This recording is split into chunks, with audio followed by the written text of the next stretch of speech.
सांगली काँग्रेस कमिटीवरती पुन्हा एकदा काँग्रेसचा फलक बघायला मिळतोय। आज विशाल पाटील यांनी हा फलक लावलेला आहे। ठाकरेंच्या सेनेला जागा गेल्यामुळे कार्यकर्त्यांनी हा फलक पुसलेला होता।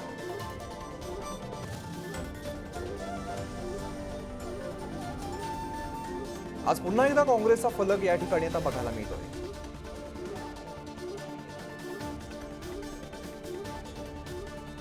तर बातमी सांगलीमधून आहे। सांगली काँग्रेस कमिटीवरती पुन्हा एकदा काँग्रेसचा फलक बघायला मिळतोय। विशाल पाटील यांनी हा काँग्रेसचा फलक लावलेला आहे। गेले काही दिवस आपण सांगलीचा वाद बघतोय। सांगलीच्या जागेवरून बरीच चर्चा रंगलेली आपल्याला बघायला मिळते।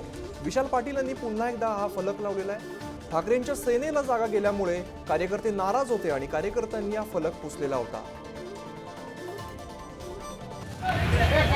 अन्याय हा कार्यकर्त्यांवर होतोय, काँग्रेस पक्षावर होतोय हे समजूनच आहे आपण, म्हणून तर रोष आहे। पण कार्यकर्त्यांनी संयम पाळला पाहिजे। मी एवढं ह्या ठिकाणी एवढं सांगू शकतो। तुम्ही अर्ज दाखल करणार आहे अशी चर्चा आहे। मी तर अजून कुठल्या दुसऱ्या विषयावर आज बोलणार नाही आहे।